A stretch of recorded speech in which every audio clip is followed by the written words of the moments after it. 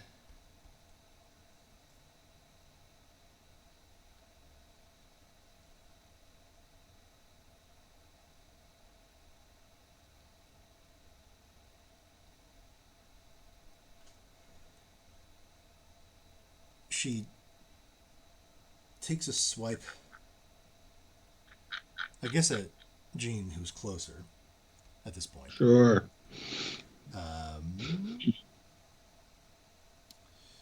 Where are we? Okay. Times I have to remember how everything, the order of things goes. Okay. So it's unarmed. What's your defense? 2.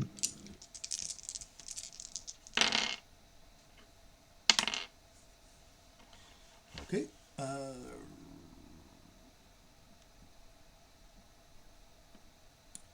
You haven't taken an action, so you could reflexively dodge, or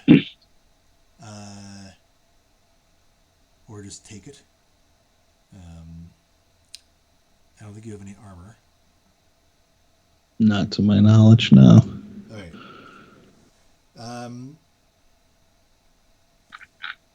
No armor. She goes for your eyes. Good.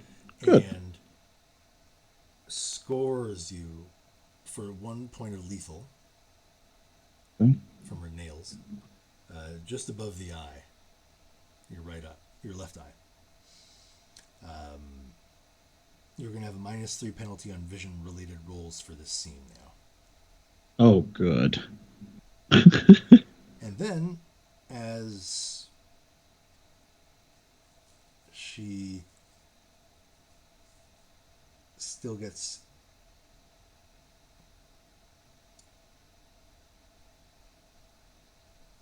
to move.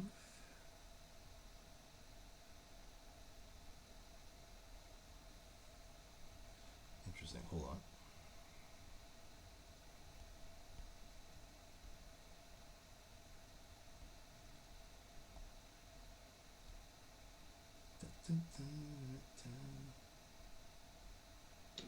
Okay. She, you see her sort of, after she claws you, she steps back and clenches her fists, and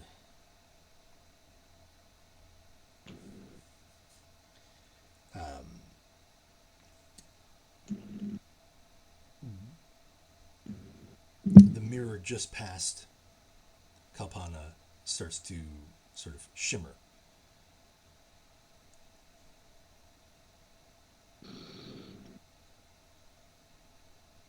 Okay, now it's Jean's turn. Okay. How many mirrors you said are left? So you came to the end of a hall, 1, 2, 3. Uh-huh. But there's all the ones coming back. Right. So, more than you can get in one round. Right. I'm just gonna go completely, like, hog wild then, just swinging and smashing, somewhat blindly, I might add. Yep. And I'm going to risk a willpower on it. Okay. Now remind me what the hell that means again. So, risking willpower. Mhm. I just pull up so I got all of it for you. So you risk a point of willpower, Mhm. and then you get to choose two of these benefits: a 3-die bonus, get an exceptional success on 3 successes instead of 5, get +1 to the attack's weapon damage, get the 9 again quality, or in an opposed roll, remove the 10 again quality. Okay. Oh, okay. Okay. All right. And I get to pick 2 of those, you said? Yeah. Oh. I think I'm going to go with the first 2 then. Plus 3 die and 3 to Exceptional success. exceptional success. Yeah. Okay. But that plus 3 basically is negated by my -3 for vision, right? I'm assuming. Yep. Okay. Okay. I'm glad I did it anyway. That works. All right. So I'm rolling. What am I rolling? Strength and melee. Or Okay. weaponry. Yeah. That makes sense. Okay. Yeah, 3 here. I'm sure this is going to work out great. Okay. 1 success. 1 success. Okay, well, that's what you need to smash that next mirror. Yeah. Okay, top of the round. Kapana. I'm going to try to smash that shimmering mirror. I'm also going to try to swing wildly and hopefully hit other mirrors nearby as well. But mainly, it's about to smash that shimmering mirror. Okay.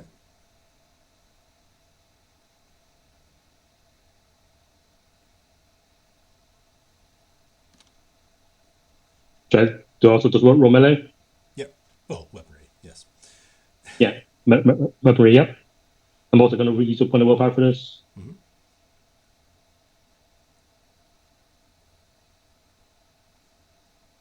That is 2 successes. 2. Okay.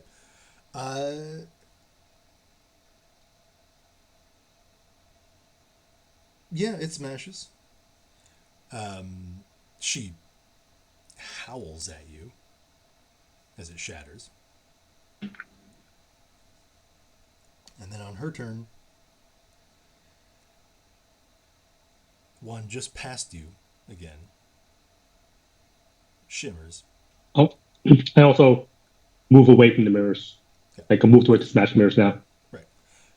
And she runs past you and through it.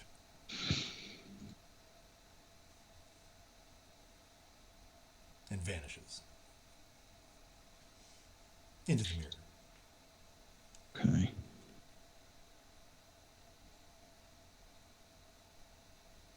Is that all we see of her? Do we see maybe her going down the hallway in the mirrors, or is that the extent of it? Nope. Okay. So we're out of combat now.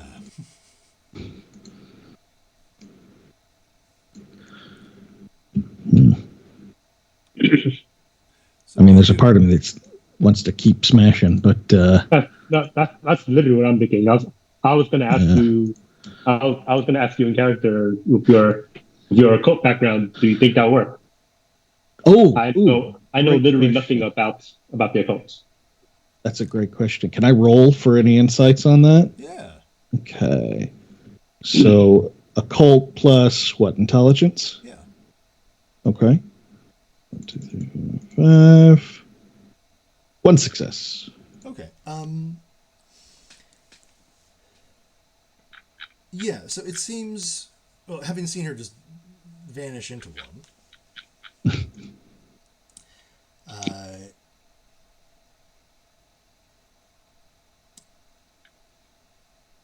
and her reaction to them being smashed, it does seem like that it does hold some significance to her. It could That seems to be how she travels, for one. Right. And possibly catches her victims, as you might surmise from Maya's reaction to the reflection in the window and in her mirror the night before.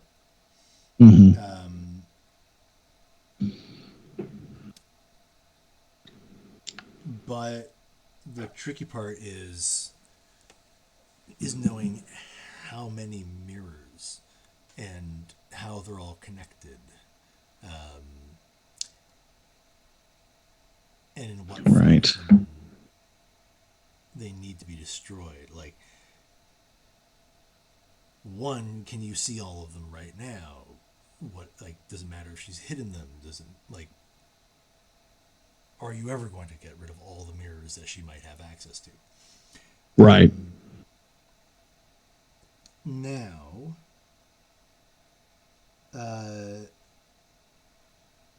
yeah.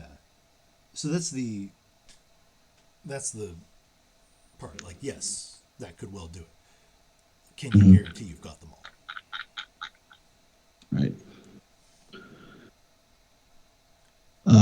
Yeah, I basically give you the lowdown on that. I think, yeah, it's not a perfect plan, but yeah, it's not a perfect plan, but it's what we got. Yeah. I mean, hopefully Mrs. Miller called the cops, and if anything, they could help us find mirrors. Okay.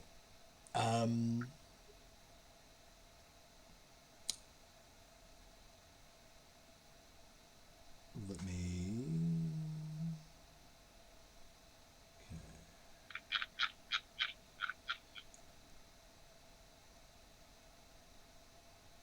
Okay.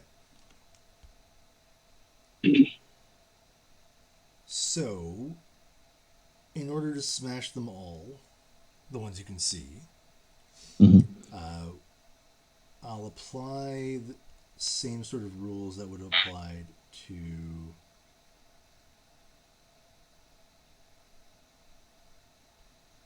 you smashing your way through them to get here. So okay. Yeah. You're going to take lethal damage equal to half of your health minus your stamina. Oof, actually, that might not be that bad with stamina. I'll take half my health. Let's see how much that is. 4, 5. Take damage, half health. Minus stamina. So that would be 8. I only have 8 health, so I only take 1. That's not bad for me. Okay. Same. I take 1. Okay.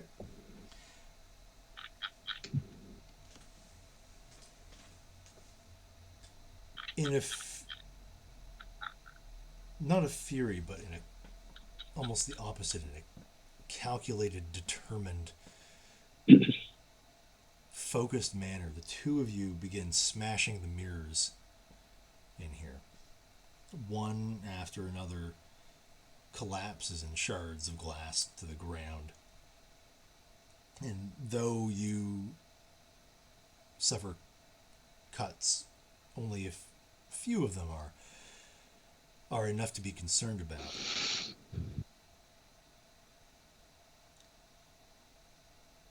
By the end, you see yourself in the ruins of the Sears in this particular spot, the rundown one, now floors covered in shards of mirror. There's nobody around. Nobody you can see. The rats still scurry about the floor, now having to contend with rather more treacherous terrain than before. But they're rats, I'm sure they're fine. Sure. But what about you two? Are you fine? What are you doing now? I think we need to find other mirrors, right? So we're also trying to showcase Hunter. Let's use the tactic called sweep. Is this one in the jumpstart, or is this an actual one from? It's in Jumpstart. I looked. Okay. I double checked to make sure it's in Jumpstart. Yep. Okay. I mean, I can check myself. I was just asking right away. Okay, sweet. Yeah, no, I definitely double checked before I proposed it as well. Okay, so tactics are things that hunters can do in a team. They are special maneuvers, abilities, etc., that let them do stuff, like the effect that it says it will do. Sweep allows a cell to sweep monster layers and ensure there are no surprises in wait. The way it works is a primary actor and the secondary actors both make die rolls, and you're attempting to achieve certain results. In this case, the secondary actors sort of do the every inch and uncover hiding spots, and the primary actor is that final sweep to make sure it's clear.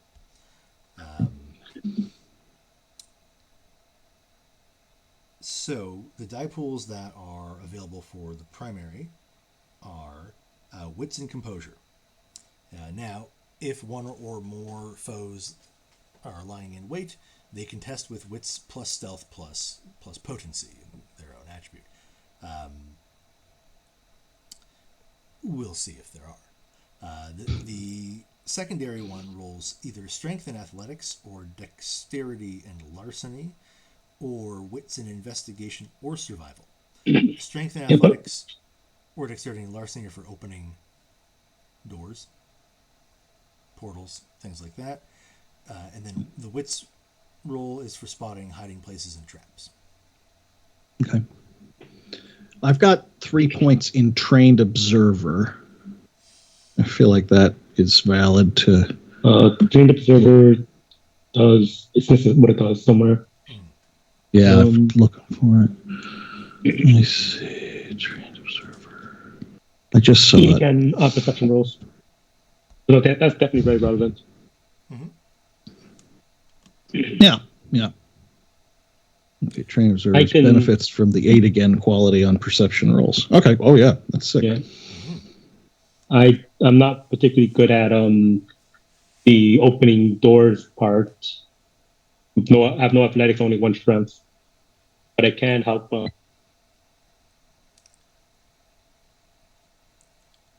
So who seems more likely to be the primary actor?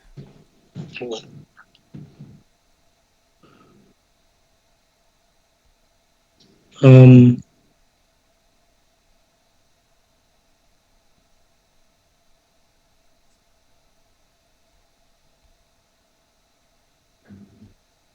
looking up the tactic to look at it again. Sweep. Okay.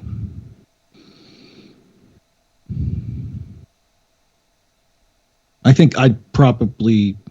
Well, I think maybe me for the primary. Wits and composure. Let's check here. Yeah. Yeah, that's probably me then. Yeah. Okay. All right. Now, so I guess you can make your rolls. Okay. I'm going to use one more willpower just to really just fucking slam this thing home. 7, 8, 9.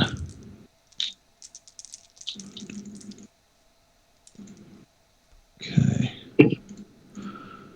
I believe secondary adds to the dice pool as well. I think how it works. Oh, right. Yeah. You have to roll first. Yeah. All right. 2 successes, and they're both 10s. Okay. So that's and then good. Ray might give you some extra dice here. Yeah, make use some extra dice. Oh, great. How many? Sorry. Depends how good I roll.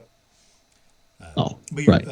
Phil, you're also going to have to risk a willpower point on the outcome of this. Yeah. Yeah, I can do that.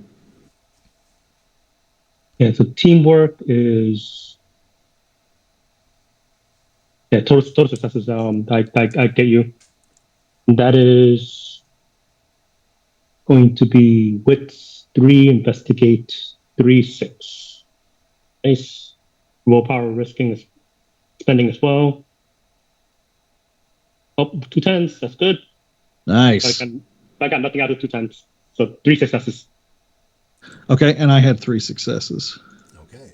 Well, roll 3 extra dice on my 3 successes.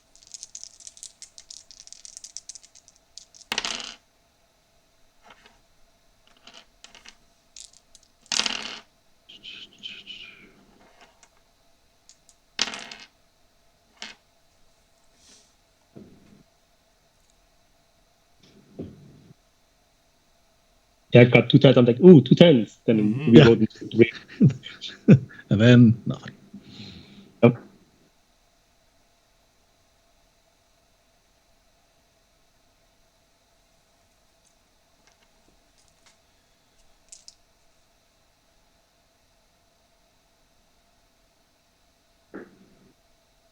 So you're rolling the extras? Yeah, you need to roll 3 extra dice. You get 3 extra dice to your roll from Ray's roll. Oh, right. All right, then that's 1, 2, 3. One more success, so 4 total. Okay.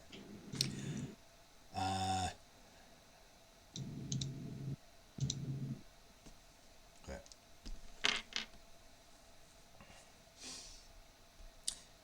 Let me do some quick rolls here.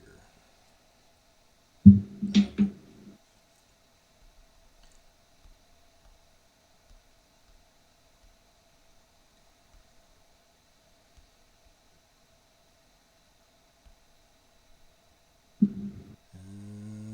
right, let's control F this.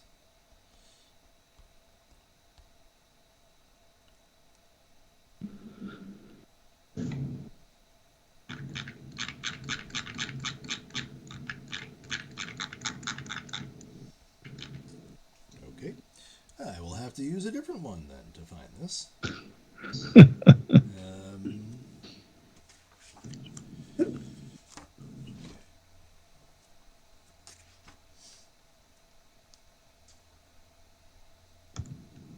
I think the main benefit is we avoid all traps.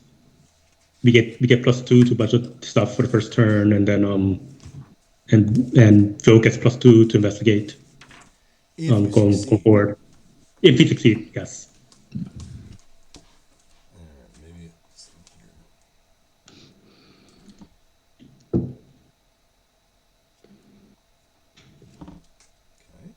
Let's look at the index. Ye old Control F. What are you trying to find?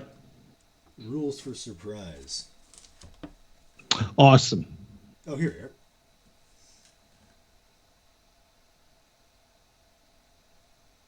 Well, if we succeed in this roll, we find anyone hidden as well. That's one of the benefits. Yeah. Oh, yeah. Hmm?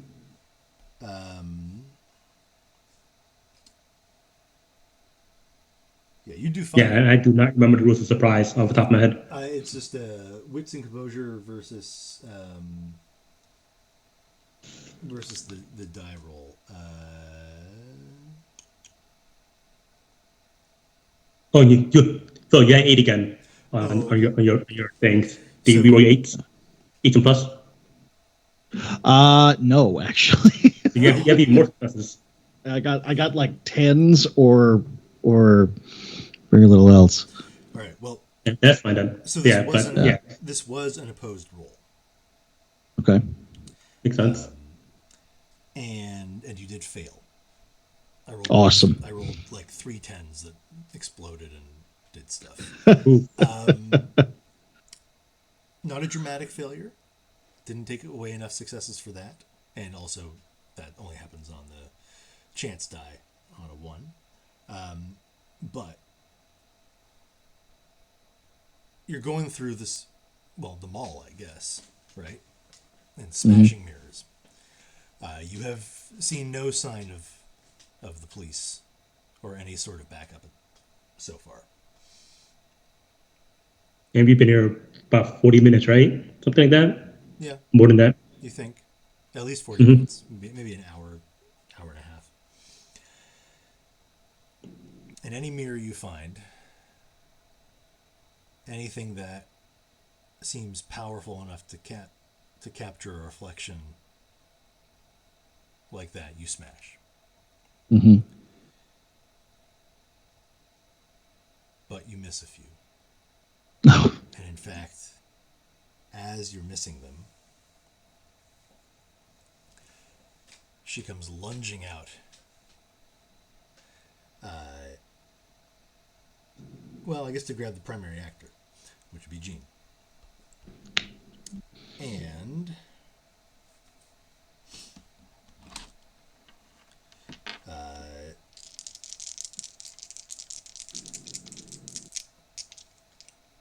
oh yeah, your vision is cleared up by now. Okay, good.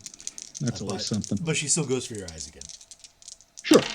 Because when you got a gimmick, you got to keep with it. I understand. Okay, well, only one success, but you Okay. don't get defense because you were surprised. So Right. that is a lethal again, and I got -3 for vision-based stuff. Again. Yeah. Okay, great. So she comes lunging out of. It's a mirror that was hidden behind a poster of all things. Like she just tacked up a poster in front of it. And she comes tearing out of this thing to rake at your eyes. So, initiative, everybody. Okay. 5. That's not initiative. There we go. 10. 10. I have 9. 14. Okay, 14 goes first. All right. And she's still in like Maya's body or whatever, yes. right? Yep. Okay. So if you had any, inklings to smash her, Yeah, that's probably not a great idea. let me tell you, it's counterproductive. Yeah. And might be a breaking point at least. Yeah, that probably wouldn't work out too well. But she's out of the mirror right now. But she is out of the mirror. Okay. Well, then I think I'm going to have to smash the mirror she just came out of. Okay. Just to be sure here. But as a note, because your sweep was a failure, there are still mirrors. Oh, this isn't. Yeah, okay. Got it. Oh, boy. Well,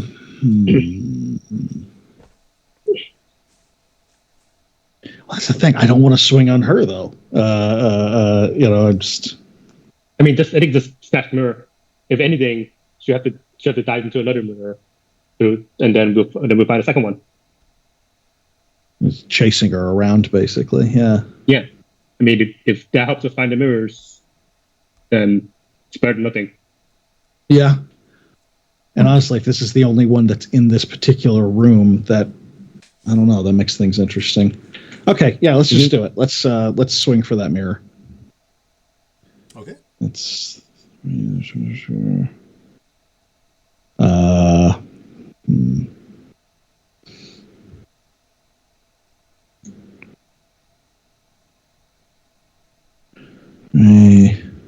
No success. No smashy. No smashy. Okay, Kalpana. You hate to see it. Yeah. You hate to see it. Ray, you go. Oh, I go before. Nice. I'm also going to smashy. Mm-hmm. But I will power run this as well.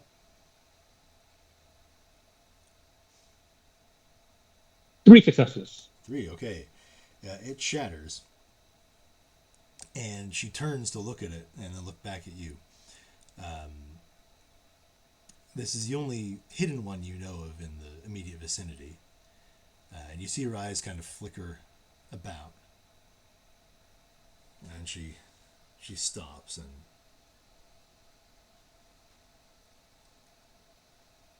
raises her hand to her forehead and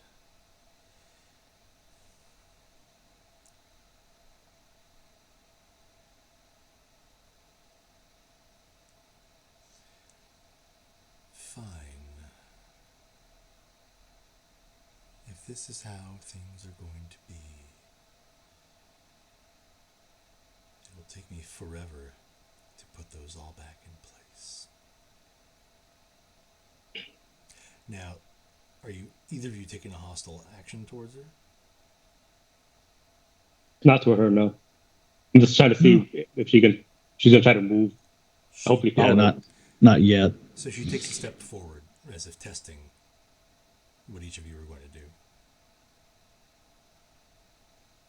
I'm gonna hold my ground, but not swing it on her or anything just yet. Yeah, same. And another step. She's I probably take a step back. okay. She steps out into the hallway of the mall.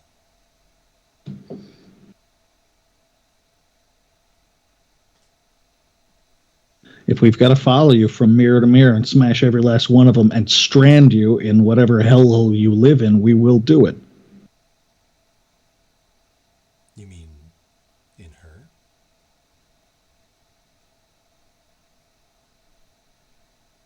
Okay, fair enough. That.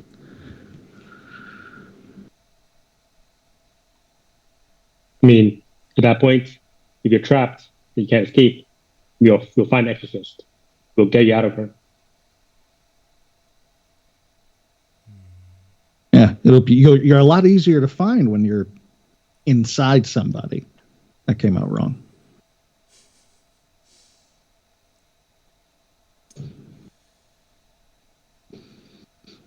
She turns and starts walking down the hallway.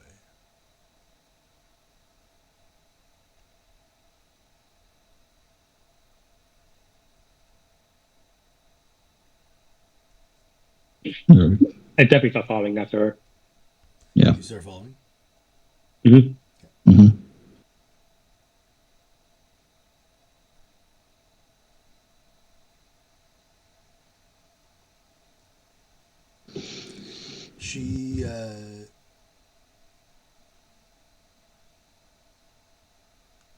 She's walking towards one of the towards a sports store. Sports store.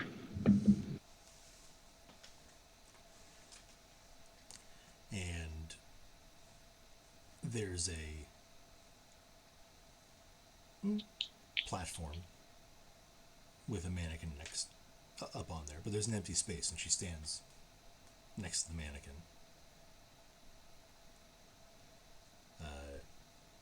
On the ground, there was a ruined tennis racket with all the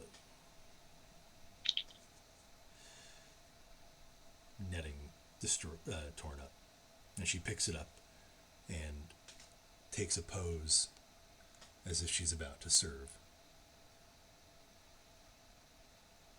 and stands there. Try to see if there are any mirrors nearby. None that you can see right now from where you are. I'm gonna definitely get closer and keep looking. I'm gonna keep an eye on her.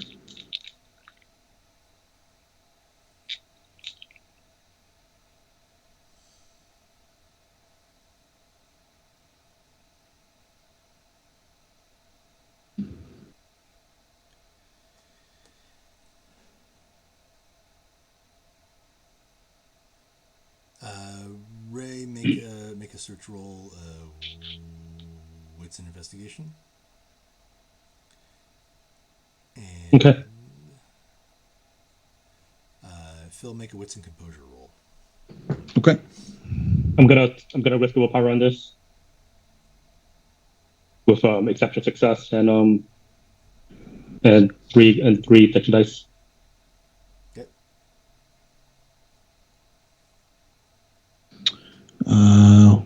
2 successes, 110. And that's not a success. So 2 successes. 3 successes, so that's an exceptional success for me. Yeah. Okay. So you start going through the store, poking around, looking for mirrors, looking behind stuff, under stuff, above stuff, anywhere you can to see if you can find a surface. Phil, Jean is staring at Maya / Mary in her pose, Mm-hmm. and there's a sound off to her left, which is distracting just enough for a flicker of the eyes, which then flickers back and sees this tennis racket coming for her head. Awesome. One, oh, 2, 3. What's your defense? Oh no, you were surprised. 2. That's why I rolled. So Yeah, surprised. Yeah. 4. Okay, 4 successes. That's 4 bashing. Damn. How much health do you have left? Well, I had 4 out of 7. That was all lethal damage I'd taken before. Okay. So So those bumps. bumps. The lethal, Yeah. it's bashing. So are you at 0? Right.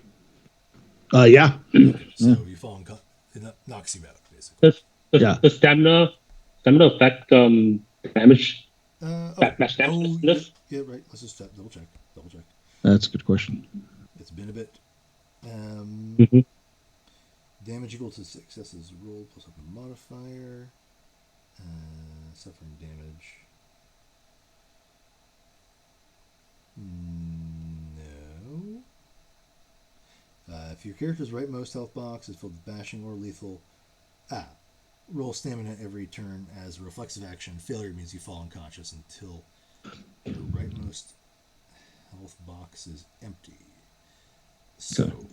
roll stamina then. 2. 1 success. Okay. So you're not unconscious, but you're definitely like, almost Yeah. unconscious. Yeah. She rang my bell.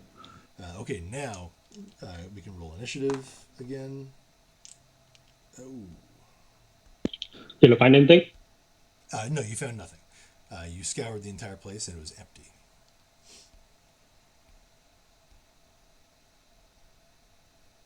All right. I'm going to.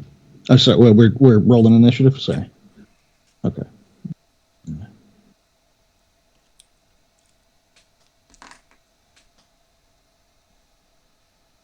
10. 10. Also 10. Also 10. Okay, she gets to go first.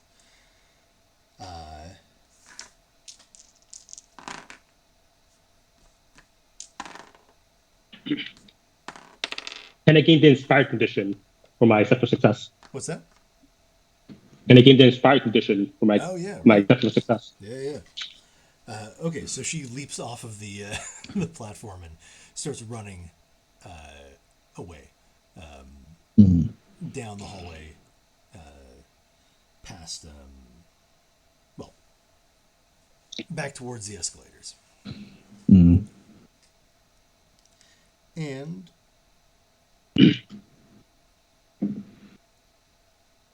go ahead and take your actions. You're both acting at the same time.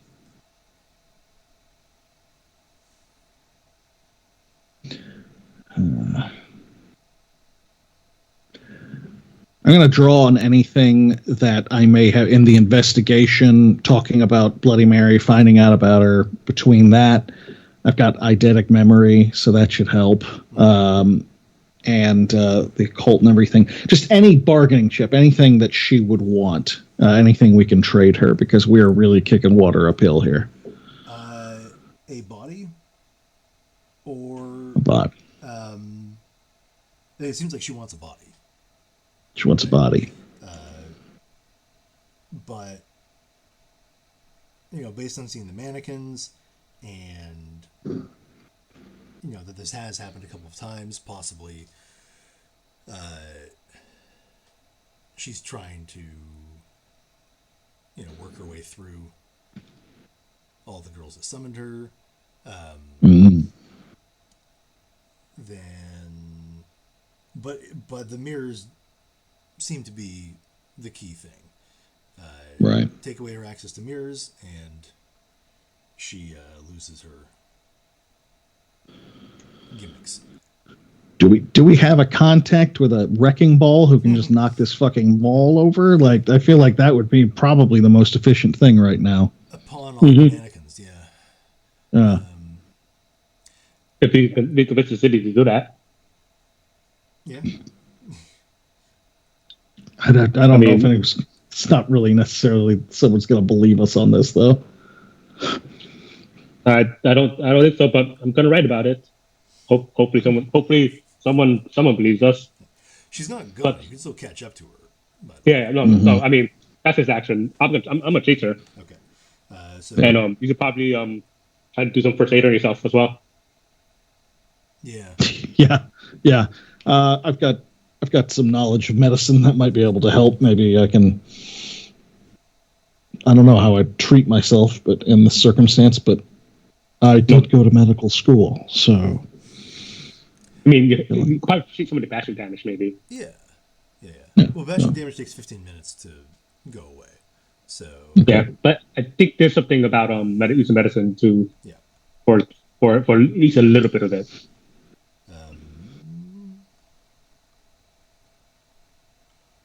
It may not be in the quick shot rules. Yeah. Well, in the meantime, if you're chasing her, roll stamina and athletics.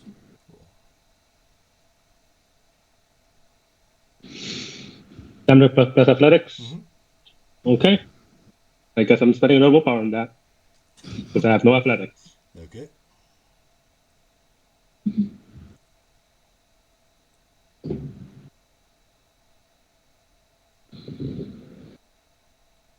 Oh, 2 10s. Wow. Damn. Exceptional success. 5 successes. Okay. Not only do you catch her, you tackle her and pin her arms so that she can't claw your eyes out.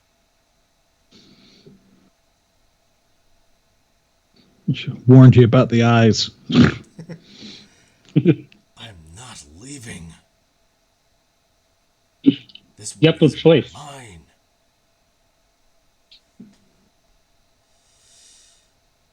You have no choice. Just surrender. Give yourself up to your eternal rest. There are rules. What rules?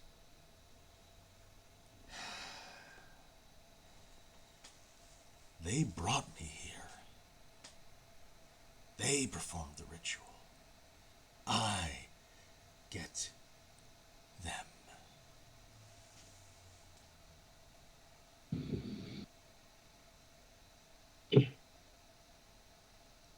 These kids have no idea what they're doing. Give me some time and you won't hear from me again. But then this girl and all your other victims will be dead.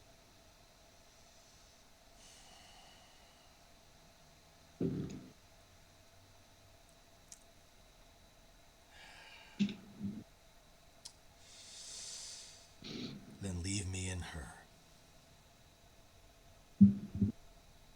No. I'm not willing to do that either. As however long it takes, we're gonna find every mirror in here. We're gonna smash them all. Doesn't matter how many people. I'm very good at talking to people. I'm sure Maya's mom is gonna help. Others will join us in.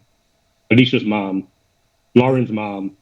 I don't remember any of the other girls. I thought listing the other girls' names. That's okay. You can't get rid of all of them. Fine. The mall phone is so big. We'll find them all.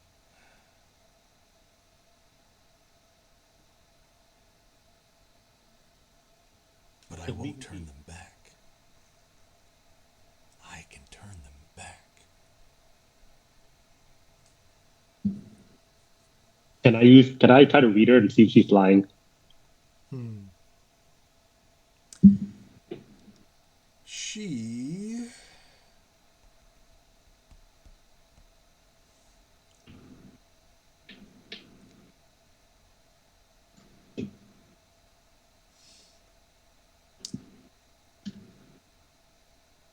She thinks she's telling the truth.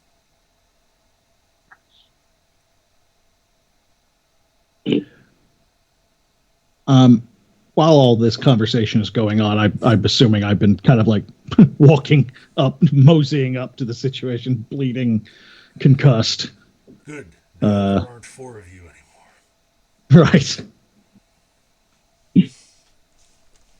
What do you take in trade? One of you.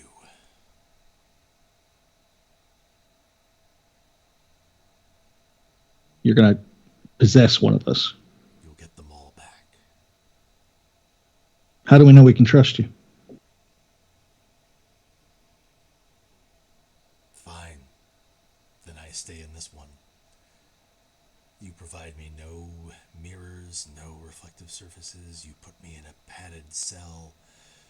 You put me deep underground where I can never see myself again. And she ages and dies. A prisoner in her body. Take me then. I was going to say that it sounds like it gives us time to find a solution. If she's stuck in that body, then I think we can find out that help. I think this is well in character for Jean, though. Jean is surrounded by death at all times. She's not afraid of it. She is all about, defending people, especially the little guy, so to speak. I feel like this is something Jean would do. It should just take me. She'd pull an exorcist. Yeah. Yeah, it doesn't fall under any of Tapana's aspirations, which are find a happy ending to the story, bring justice to the village, and get national attention from the girls. The third one, yeah, fine, but the first 2, no. Are we going to go with the passingly satisfying ending rather than the super happy ending? I as long as I'm satisfied, damn it. This one lets go of me and leaves. Then I take you and they're free.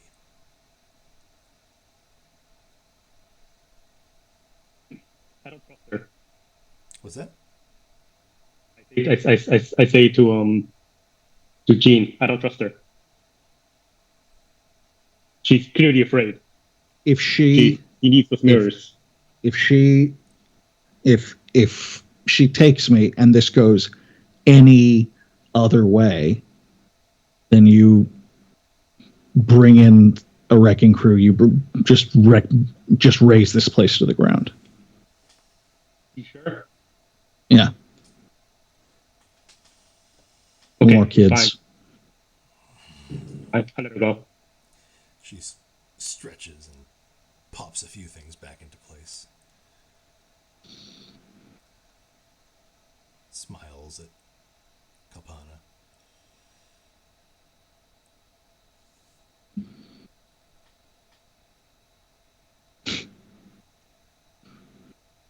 Okay. Better keep your end of the deal. We know how to stop you now. You'll be back. Otherwise. Yes, I'm sure. Okay. And I guess I leave. Okay.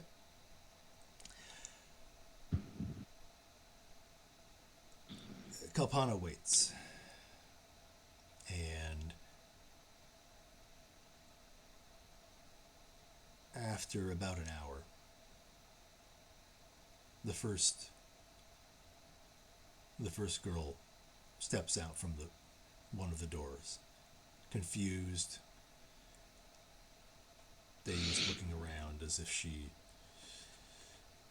has no idea what's going on or where, and then followed by others. And in a short time, Maya comes following behind. Last one out.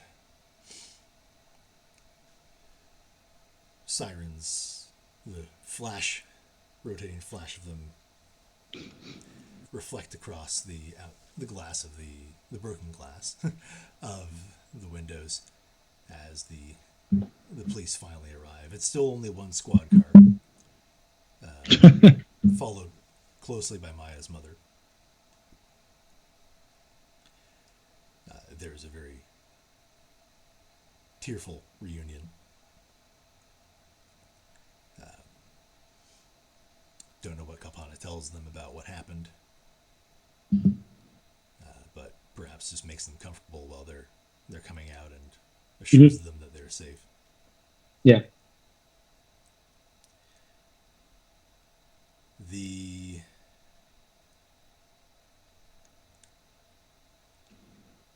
Seeing the missing girls, the police then take this much more seriously. More units are called in, and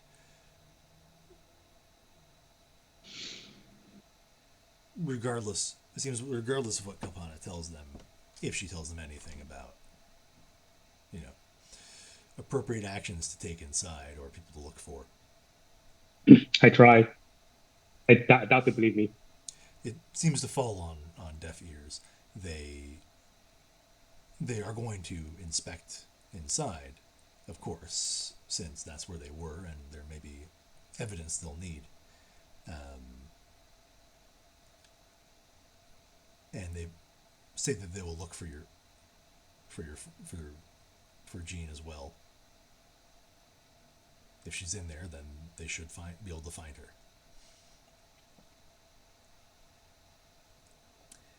But they don't. And days pass, then weeks.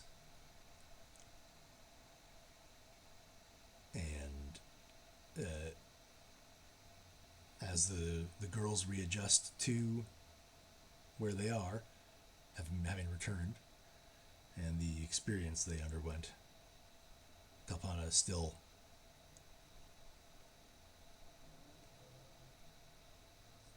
sees no sign of her friend. Possibly she is still alive, if possessed, but it seems like Mary kept her end of the bargain.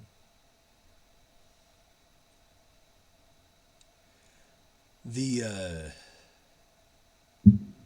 town council, after the police report, which unearths no conclusive evidence, nothing to go on about what happened, and no leads, no means of following up on things.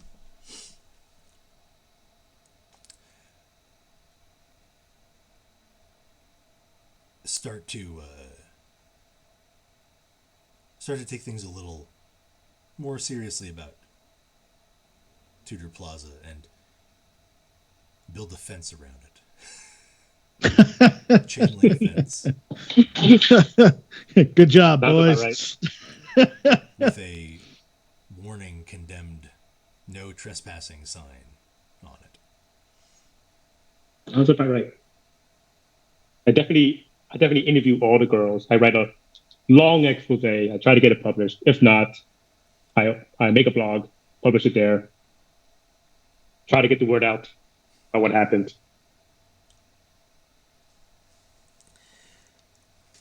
And yeah, some local press takes interest. There's a couple of small interviews, a podcast or two from the usual suspects.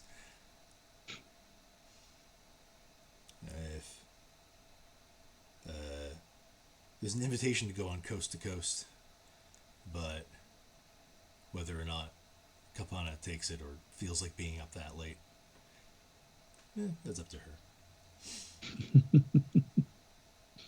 And then time passes. The building stays. The council sort of, just, we've done what we can, but we can't just knock it down. That's expensive, and so on and so forth. It's not in the budget.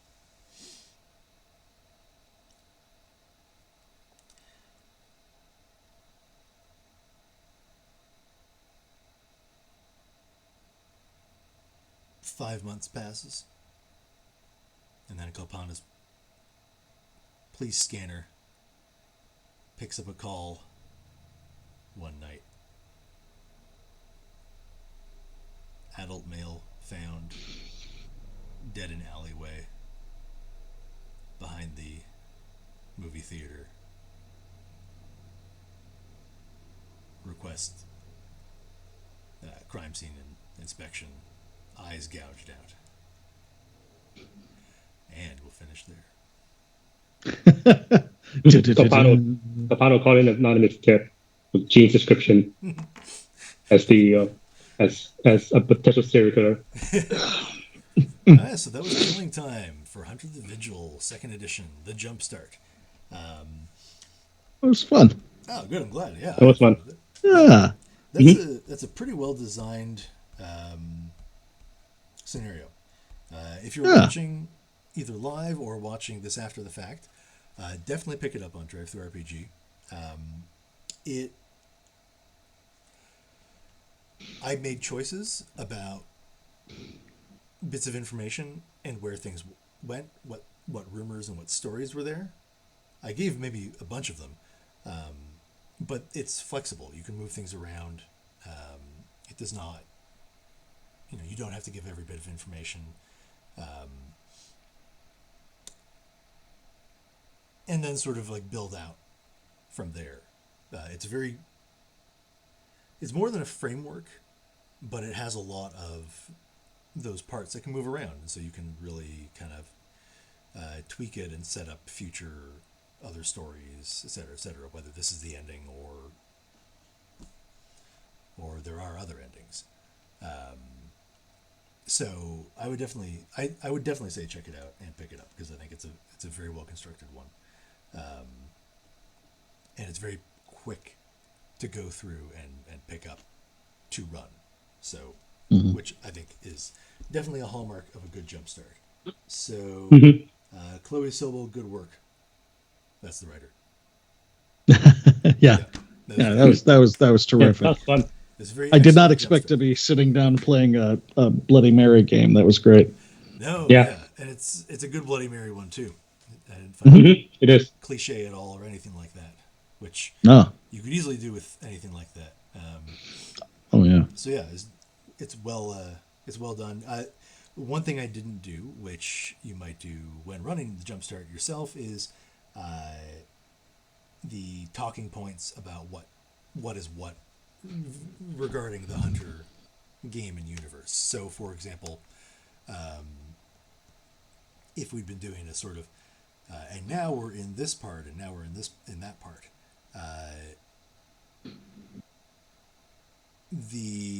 each scene, of which there are only 3.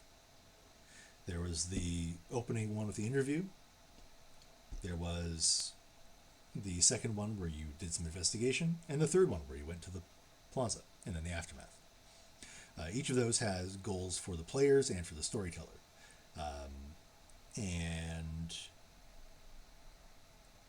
They're very clear. One of the things it talks about introducing, at this point, slashers. So in Hunter, the primary antagonists are slashers. People who have dedicated themselves to murder and killing stuff. And you are introducing a slasher in the form of Mary, and kind of working through parts of it. But for you, the storyteller, it kind of tells you what is coming up, and sort of, again, they're goals, but it's really what you're kind of looking to work with. So the mall is, no spoilers, you just watched the whole thing. The mall is a tainted place, and a tainted place is somewhere that additionally has dread powers, much like slashers or other unnamed monsters of the Chronicles of Darkness universe have. So I used my favorite one on you guys, which was the maze. And that was when you got turned around going through there, and it just delayed things a little bit. Maze is such a good one. I love Maze. If you've watched the one Ray and I played over on my channel on the Tabletop Almanac, Fear and Loathing, I used it twice, I think, in the same mini chronicle. But yeah, That's when I typoed out the building, right? What's that? That's when I typoed out the building. Yeah. One of the times. Yeah. But yeah, there's a lot of good guidance for the storyteller in this. So as a product, yeah, definitely worth checking out. So thank you for joining us tonight, and thank you for joining us if you are watching this later on demand or on the YouTubes. If you are on this channel regularly, or an Onyx Path fan, or following along with anything currently, the StoryPath Ultra crowdfunder is active on BackerKit. That is a core manual for the StoryPath system under the StoryPath Ultra names, and it's got a lot of sort of moving parts, ins and outs that you can use to customize your own StoryPath system. Pretty cool thing there. Definitely check it out. If you watch the pre-roll, you'll see some of the other games being featured on the channel. And what else is going on? Hold on. I'm going to pull up the Start Playing Games link for the... What is the actual command? It is Game Night. For Onyx Path Game Night. So it is the last weekend of the month, and you can go to startplaying.games to find a game to sign up for, Onyx Path Games. And new users get $10 in credit by signing up via the link in the chat. It is a paid site. That's why you get $10 credit. You don't just get $10 in general. What else? There are Chronicles of Darkness Dark Eras sale over at Indie Press Revolution. And I think those are all of my my hyping bits. So thank you everyone who was here. And why don't we sign off? You can plug anything you want to plug. Now's a good time. We'll start with Ray this time. I am Ray. I played Tapana Singh today. I don't have anything to plug. This was just a lot of fun. Yeah. I really enjoyed it. Awesome. Thank you for playing. And Phil. Yeah, just fantastic. I really enjoy this. I hope to play this again. Yeah, you can find me every other Saturday here on Onyx Path stream, hosting Meet Your Makers, where I interview the writers, the designers, and the artists who make the games that we love so much. So come check it out. Awesome stuff. And I'm Simon. You can find me on social things at Tabletop Almanac, youtube.com/@tabletopalmanac for actual plays and reviews that I've put up on there, or www.thetabletopalmanac.wordpress.com. That mouthful leads you to my, not currently being updated, but about 3 or 4 years of written RPG and related reviews. You can find me occasionally here on Onyx Path, and at least once a month over on Dork Tales, where I'm running Changeling the Lost, Chronicles of Darkness game. So yeah, thanks for coming out. This was quite fun. Really enjoyed it. Hunter's a great game. Mm-hmm. Yeah. Definitely dig in. It's a really good hunter game. So, until next time, just be good to each other and cool, and there's a lot of nastiness out there, and be kind, be curious. So, going to transition to our pre-roll. You can see what else is on up until the 9th. Oh, so next 2 days. And then look for the new schedule that'll be out then.